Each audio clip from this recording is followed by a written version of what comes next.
Hi everyone, my name is Melissa Willis. I am the proud principal of East Fallowfield Elementary School. As a proud Latina, I am so happy to kick off Hispanic Heritage Month with a great book with excellent illustrations. Today I'm going to read to you My Name is Celia, and it is by Monica Brown and illustrated by Rafael Lopez. And the book is written in English and in Spanish. I'm going to be reading the English portion, but definitely check it out. It has translations on each page. It's awesome. Azúcar. My voice is strong, smooth, and sweet. I will make you feel like dancing. Close your eyes and listen. My voice feels like feet skipping on cool, wet sand, like running under a waterfall, like rolling down a hill. My voice climbs and rocks and dips and flips with the sounds of congas beating and trumpets blaring. Boom, boom, boom, beat the congas. Clap, clap, clap go the hands. Shake, shake, shake go the hips. I am the queen of salsa, and I invite you to come dance with me.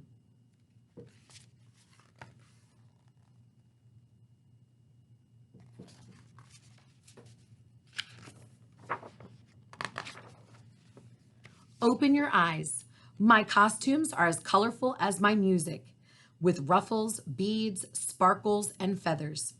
They shimmer and shake as I move my graceful arms and legs to the beat of the tropics and the rhythm of my heart. In my mind, I carry the place that I am from and the places that I've been. When I sing, memories of my childhood come back to me, spilling into my songs.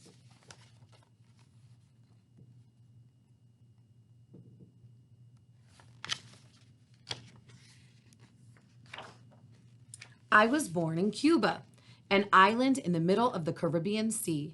My Cuba was the city of Havana. Our families had a warm kitchen filled with the voices of women and men, grandparents, brothers, sisters, cousins, and friends. We ate rice, beans, and bananas and filled our bellies with love and warm coffee with milk and lots of sugar. In the evenings, I would help my mother put the younger children to sleep by singing them soothing, sweet lullabies.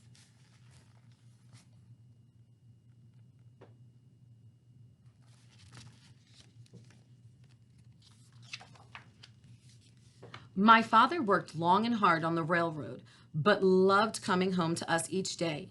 He would sit in the backyard and sing with us. He gave us the gift of his music and filled our hearts with hope. Sometimes, when I would sing with my father, the neighbors would hear the sound of my voice and walk over to listen to my melodies. We may have been poor, but music cost nothing and brought joy to us all.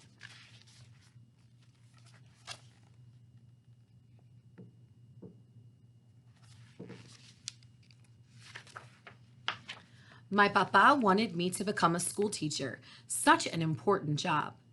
At school, I learned and grew. I studied history and art, mathematics and science, and even music. I did well in school and I loved to sing. When I sang, my body would fill with the rhythms of Africa and mix the Spanish sounds of my Cuban mother tongue. Finally, one of my favorite teachers took my two hands and said, "Go out into the world and sing, my child. You will be known across the land. Your voice is a gift from above and must ring sweet in the ears of our people."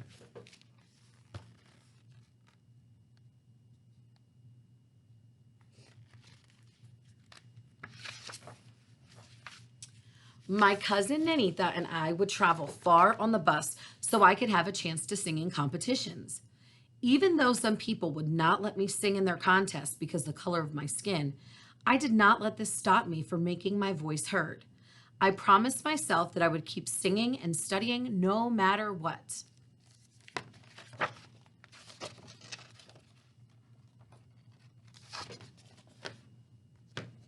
Ooh.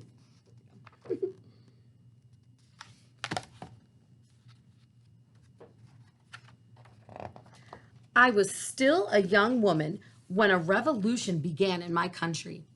Like many others, I left my Cuba forever. First, I traveled to Mexico.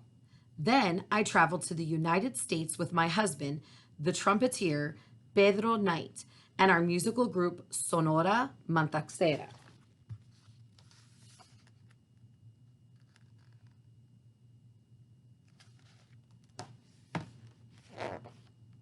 New York, my new home with the lights and people, a blend of many cultures and traditions. From my window, I saw the lights and heard the music, and I was the light and the music. Though I left my island and became a United States citizen, I carried my people in my heart. My songs were a gift to all those Cubans who left their island and all the children of the Americas. Boom, boom, boom. The sounds of the congas and the trumpets returned to me.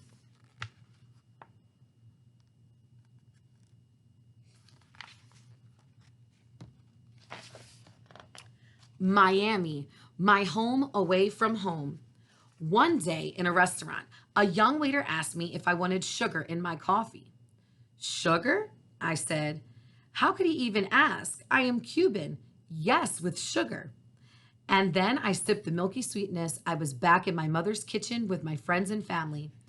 From that point on, when I walked out on stage, I would simply say, azúcar, which means sugar in Spanish. And they would know exactly what I meant: home and love and lots of kisses. The audience would bring their hands together and clap.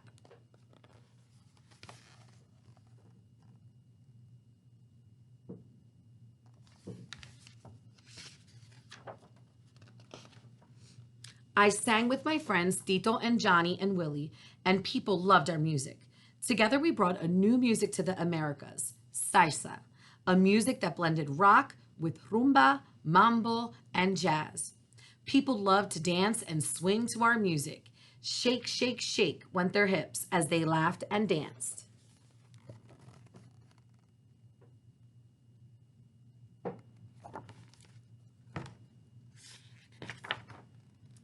Teachers and presidents honored me, and all because my song sounded like the waves of the ocean hitting the roof of my mouth, like the streets of Havana, like my mother's kitchen, like a tummy full of beans and bananas and rice, like a cup of warm coffee with sugar. They named me the Queen of Salsa, and I wore that crown proudly.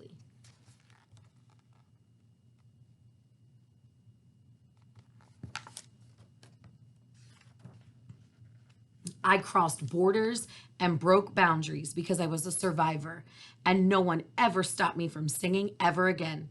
My records turned to gold and silver, and streets and stars were given my name. Boom, boom, boom, beat the congas. Clap, clap, clap, go the hands. Shake, shake, shake, go the hips. When we sing together, our words are like smiles flying across the sky.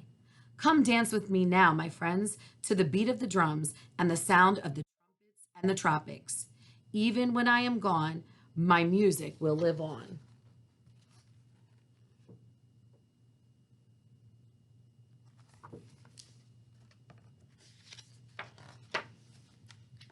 And the last page says azúcar and sugar.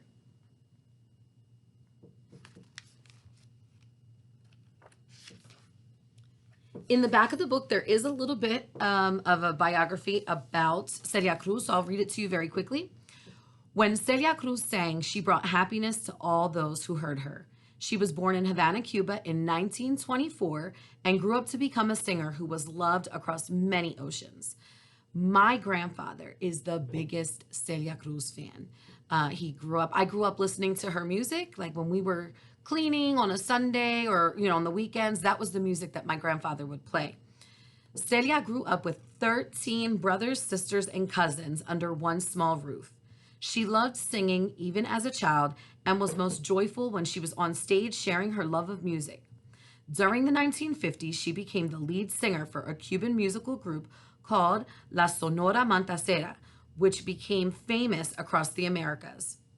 After the Cuban Revolution, Celia and her husband Pedro left Cuba forever and became United States citizens. In the years that followed, Celia Cruz sang with many famous musicians, such as Tito Puente, Johnny Pacheco, and Willie Colon. Together, they helped create a new type of music called salsa. In her lifetime, Celia Cruz became the queen of salsa and touched many lives throughout the world. She was honored with Grammy Awards and gold records and even a star on the Hollywood's Walk of Fame.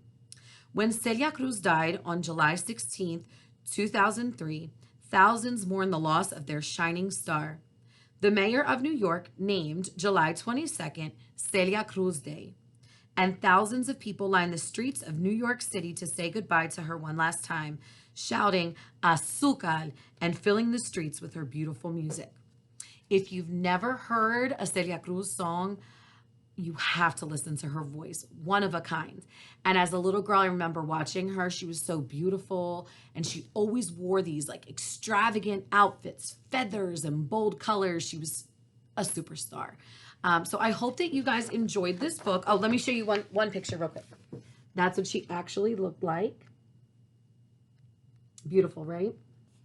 So I hope that you guys enjoyed this book. My goal is to record a few more for you guys this month to celebrate Hispanic Heritage Month. And I hope you guys tune in soon.